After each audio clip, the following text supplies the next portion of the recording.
चर्चा में सभी दर्शकों का स्वागत है। वित्तीय साल 2021-2022 के लिए तकरीबन 162 बिलियन रुपए की लागत का बजट प्रस्तावित किया गया है। वित्त मंत्री के अनुसार इस बजट में रिकवरी, रिवाइवल और रेजिलियंस पर जोर दिया गया है, यानी कि अर्थव्यवस्था को वर्तमान स्थिति से उबारना, उसे गति प्रदान करना और साथ में मजबूती भी। ये भी उल्लेख्य है कि बजट कोविड-19 पैंडेमिक के कठिन संदर्भ में प्रस्तुत किया गया है। अतः डॉक्टर रंगानाथन परायची ने इसे एक यथार्थवादी, संयमी लेकिन कारगर बजट की संज्ञा दी है।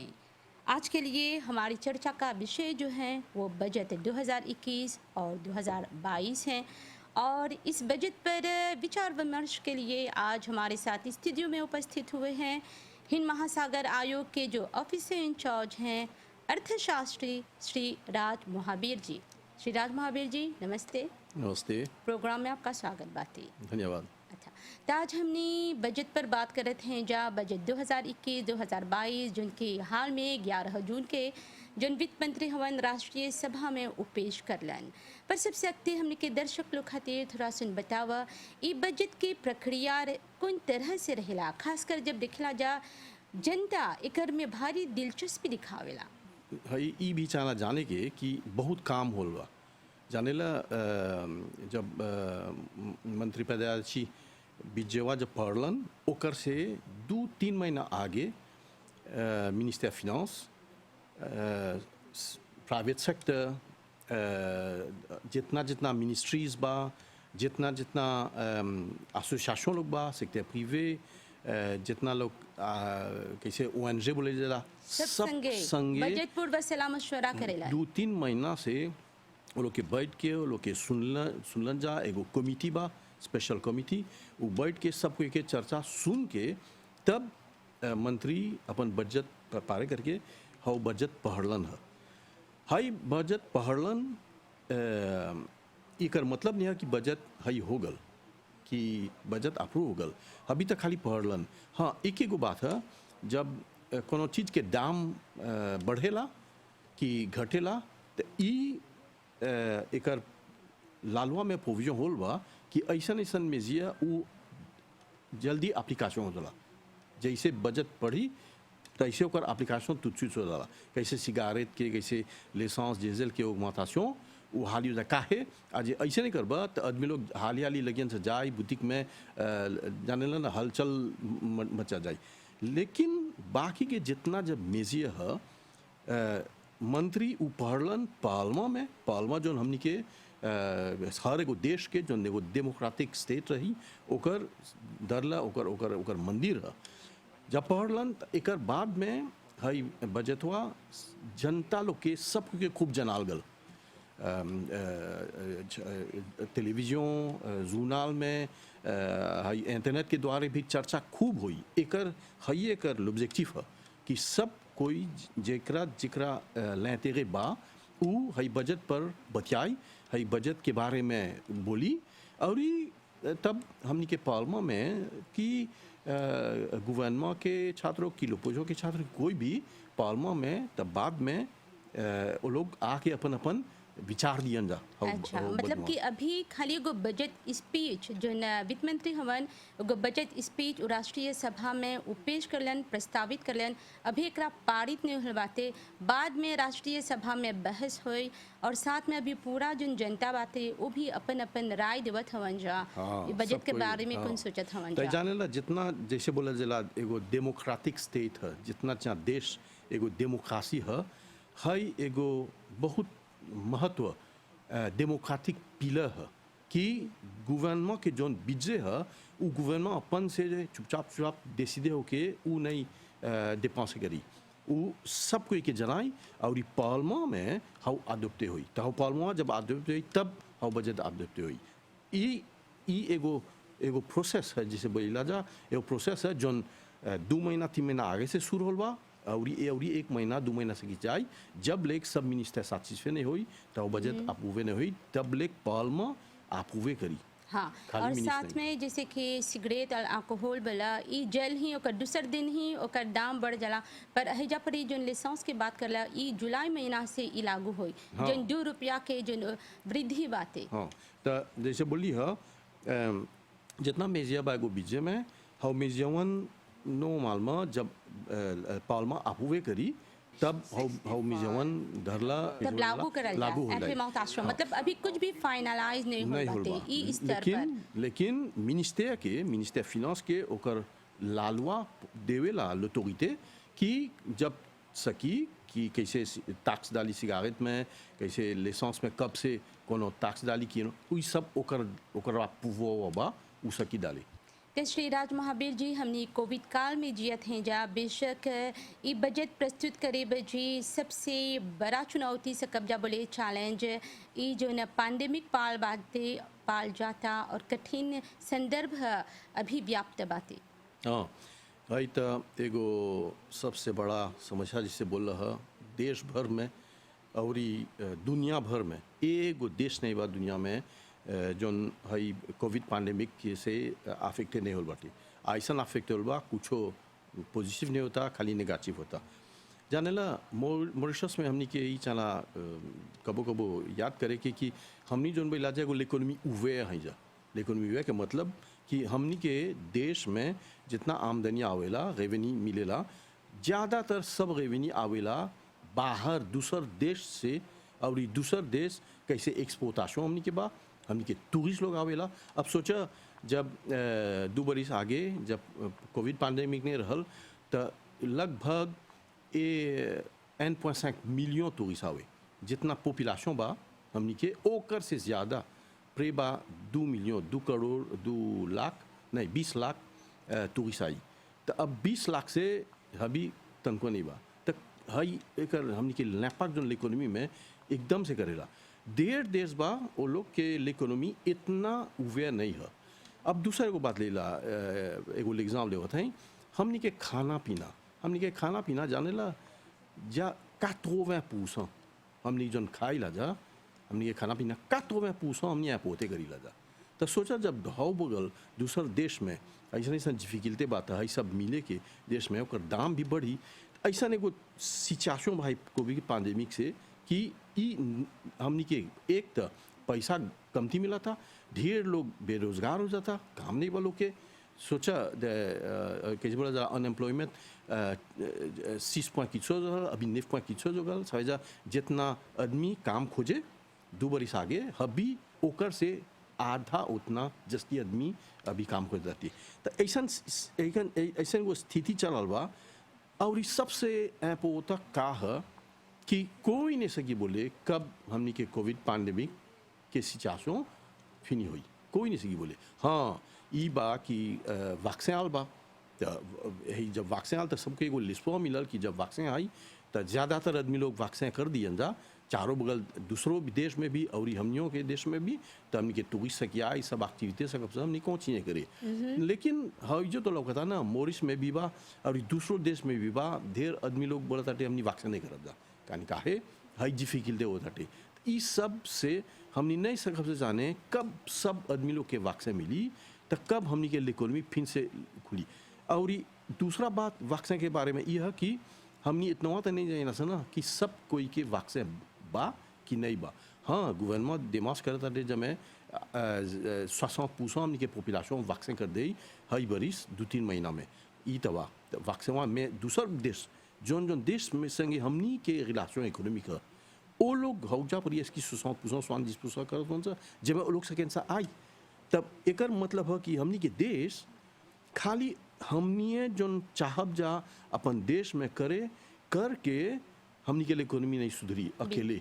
हमनी के इकोनॉमी सुधरी हमनी के अपन देश में भी सब जितना रिफॉर्म बा जितना काम बा करेंगे वैक्सीन सबको करेंगे सबको अपन जैसे बोलन सा डिस्टेंसिएशन में जी है हो ये सब करियन जा दूसरों पे ही जेकर से हमनी के रिलेशन करेंगे बा और जो परेशान करेंगे मतलब कि एक दूसरे पर हमने निर्भर हैं या और खासकर जब ग्लोबल विलेज की बात होवेला मतलब कि सब देश एक दूसरे पर निर्भर रहेला और हमनी के जो अर्थव्यवस्था बा खुद उन्हें सुधरी, काहे कि हमने आयात करेला जा, साथ में हमने निर्यात भी करेला जा, इम्पोर्टेशन एक्सपोर्टेशन। अच्छा, तब थोड़ा सुन हमने जो मेजर प्रपोजल्स बातें बजट पर ऊपर आयला जा, तो देखते है जा कि जो वित्त मंत्री हवन वो ये घोषित कर ले हवन कि 15 जुलाई से जो देश की सरहद बातें ओकरा खुलल जाता, और साथ में जो पर्यटक लोग हवन जा जिनकी वैक्सीनेशन कर दिले हवन जा वो लोग सकियन जा आए, और साथ में जो 1 अक्टूबर से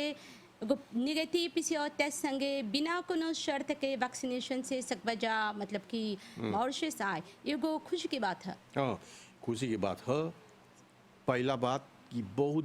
बरिस के बाद इतना नहीं हुआ कि एगो हमनी के देश के गवर्नमेंट परता एगो बीजे कमती पैसा से करके गत साल और प्रीवियस साल के आगे से कमती तो 20-25 करोड़ रुपए कमती रही। ये भी है पहला बात, पैसा कमती मिली, और जितना भी मिलबो करी हमने इतना सिया नहीं सा कि इतना पैसा मिली। बजट हुआ ताटे हई बरिस बोलत जा 100 लगभग 3 करोड़ रुपया के बजट गवर्नमेंट करता, लेकिन इतना पैसा आए नहीं आए। हई पहला हमनी के कैसे बोला जाला कठिनाई है, चैलेंज है हई देश के। तो अब गो अर्थशास्त्र हुआ इकोनॉमिस्ट हमने के सकवा जा गो आइडिया दे कहाँ से ई फंड सकेला प्राप्त हुई। वो देखा जैसे बोल रहा तू पहला काम गवर्नमेंट डिसीडे होल कि 15 जुलाई से पर्यटक लोग सकें जाए। हाँ सके जाए, और इस सप्ताह से टूरिस्ट भी सकी आई,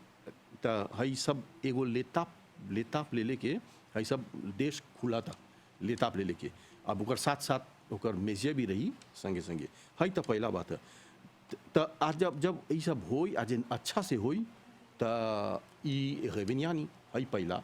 दुआ गवर्नमेंट ई खातिन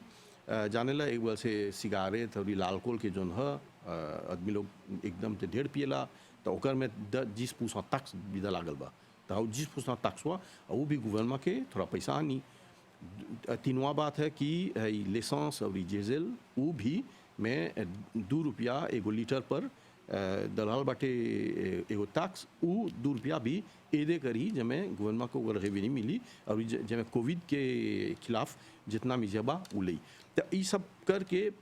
अगर साथ साथ गवर्नमेंट देखी, और सबसे अच्छा ये बात होल बा कि हमरा लोकेला कि गवर्नमेंट एगो इम्प्लीमेंटेशन कमिटी दल बाटे, वो प्रधानमंत्री वही छः करी, प्राइम मिनिस्टर वही छः करी, तो वो छः करके देखी कि कितना कितना जितना जितना मिजिया लेवल गल बाटे, जितना जितना मिजिया जब अप्रूवे हुई बीजे जितना मिजल बा वो सब मिजवा कैसे लागू करल जाता बे नहीं, काहे कि देखला जा अक्सर बजट में बहुत से जो फैसला बातें खाली घोषित करल जाला पर ओकर इम्प्लीमेंटेशन ओकरा लागू नहीं करल जाला। पर ये बात बोला कि टैक्स लगेला से या 2 रुपया ऑगमेंटेशन से रेवेन्यू बढ़ी सरकार के, पर उधर ओकर से जनता परेशान नहीं हुई। तो देखा जाने ला ना, जैसे बोली तो हो रहा गवर्नमेंट कहाँ से पैसा आने ला, हमनिए से पैसा आने ला ना, पैसा हमनिए से मिलेला, तो ओकरा चाला देखी कि कैसे करी जब जितना ओकर प्रोग्राम रही जो आपूवे हुई पालमा में और प्रोग्राम कहाँ से पैसा मिली जमें है सब करी। अब देखा अब तो सिगारेट पिया हुआ, लाबासों भी पियत हुआ, लालकोल भी पियत हुआ, खुशी खुशी कबो कबो कोई पी लेवेला, लेकिन है तो सब गवर्नमेंट दुनिया भर में तो देखो आजे करेला है तो हाँ आदमी लोग सकीदार नहीं उतना खुशी रही। मतलब कि हमनी आशावादी हैं जब सरहद खुलल जाए तैसे पर्यटक लोग अयन जा, कहे कि हमने के देश में से कब जा बोले अब तक जो कोविड के जो मामला बातें दूसर देश के मुकाबले वो कम बातें, और स्थिति अभी भी से कब जा बोले थोड़ा काबू में बातें। और अब थोड़ा सी सोशल हाउसिंग की बात करेला जा, सरकार करीब 12,000 मकान बनाए के घोषणा कर ले बातें जो ज़रूरतमंद परिवार लोग हवन जा। 4 गो डोमेन में लगभग 3 करोड़ रुपए के प्रोग्राम हई बरिस और 2 बरिस में होल लाई। पहला है जैसे तू बोला ढेर लोग बा जो लोग के अपन घर नहीं बा तो लोग के छत दे के गवर्नमेंट बोला था कि 12,000 आदमी लोग के हई जा हबी से 3 बरिस ले 12,000 आदमी लोग के एको घर चाहेला हई वो पहला बा। दुआ ह जानेला ना कैसे देखल हई हई हई हई ये साल गत साल भी जब बहुत पानी आवेला त ढेर ढेर जगह पानी चारों बगल चल जाला,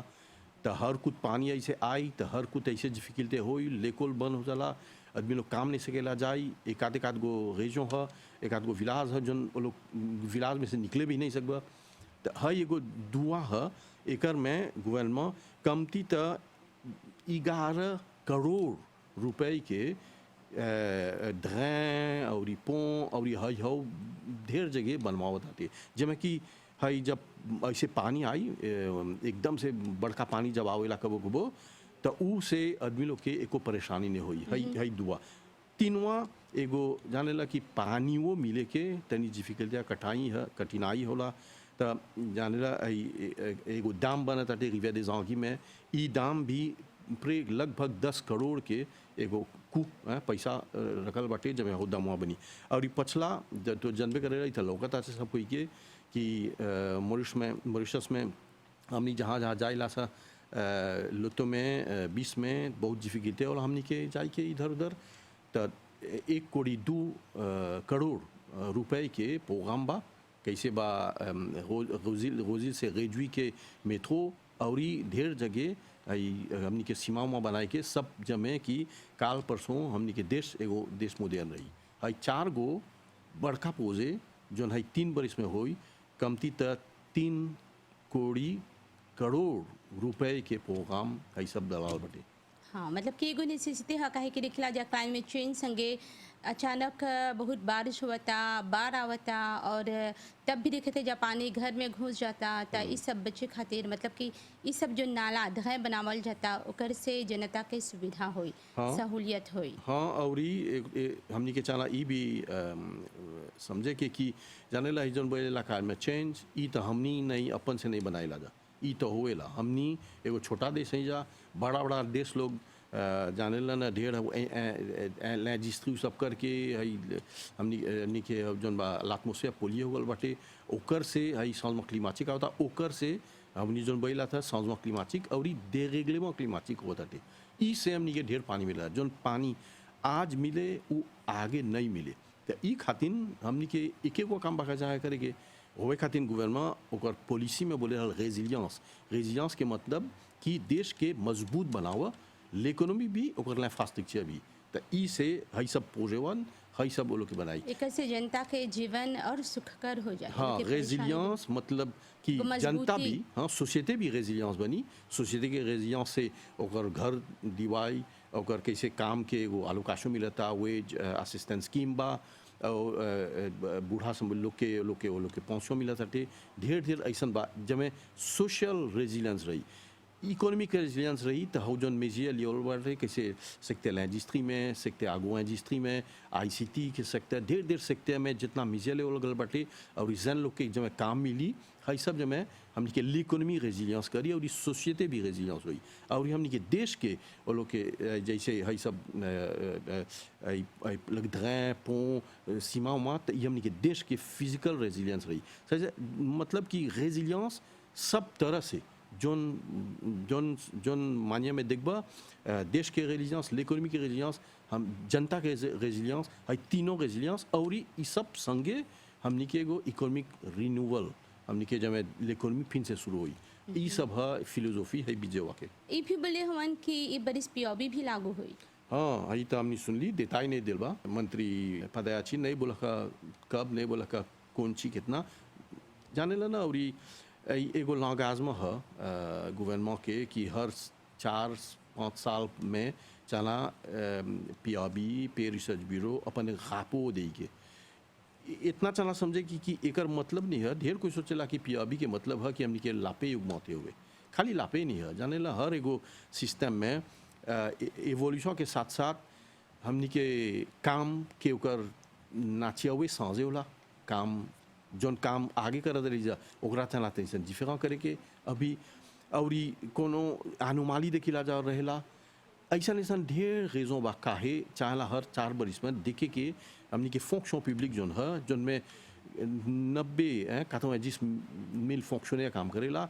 ओ लोग के सिचुएशन का बा तो ये एगो गापो गवर्नमेंट एगो लॉन्गाजमा लेल बा कि हर 4 बरिस 5 बरिस में ओकर वो गापो करके जितना अनुमाली बा जितना डिफिकल्टी बा हई सब ओकरा रेफेर करी तो हर को हई जब पब्लिकेशन होला तो एक आध गो changement आनाला changement जब मैं जस्ती निमन हुए हमनी के फंक्शन पब्लिक लेकिन ये बात है कि हर को सोचेला कि अभी के मतलब है अच्छा। हमनी के लापे माते होई और ये खाली हई है और दूसरा बात नहीं सोचिला जा और तोरा कुछ बुझाता मतलब कि जो न सोशल मेजर्स बाते वो पर्याप्त बा देश में गरीबी के मिटाई के वास्ते। देखा गरीबी मिटाई के तो है एगो एगो बहुत पुराना किस्सा सब देश में गरीबी है जइबत बहुत डिफिकल्टी होला हर एगो गवर्नमेंट के गरीबी हटाई के मेजर लेके लेकिन इतना चला सोचे के कि कौन चीज करल जाता गरीबी हटाई के है गवर्नमेंट लेल बा ढेर ढेर मेजी है पहला बात है कि जब एगो कैसे एक आध गो आदमी काम करे लाटे लोटेल में वो लोग के वेटर हवन जा कि काम करेलन जा कोनो कोनो सेक्टर प्रीवे कंपनी में वो लोग काम करन जाता कोविड के वो लोग के काम नहीं होता कि तक गवर्नमेंट एगो वेज असिस्टेंस स्कीम डलेवा एक बरिस के ज़्यादा हो गल पे करता थे गवर्नमेंट ई में जवा गवर्नमेंट बोला ताटे कमती तक सितंबर लेक पे करी ओकर बाद देखल लाई ऐसा ऐसा जैसे दाल हाई गवर्नमेंट पहुँचों भी उगमाते कर दिल बाटे और ढेर मेजिया लेल बाटे कैसे पैसे लोग के वालों काशों उगमाते होल बाटे ऐसे ऐसे ढेर आदमी लोग के किसी जैन लोग बा वो लोग के जो यूथ एपमेंट प्रोग्राम वो लोग के भी प्रोग्राम भाई चालू कर ले बाटे। अब हमने की बचावा मतलब कि जो एसएमईज लोग हवन जा जिनकी खासकर कोविड से ठप पड़ल हवन जा वो लोग के भी काफ़ी मेजे ऐसी ताची बातें लोग के बूस्ट दे खातिर हाँ ढेर मेजिया निकल बाटे ये सब चला सब मेजेवन देखे कि कैसे है मेजेवन हमने के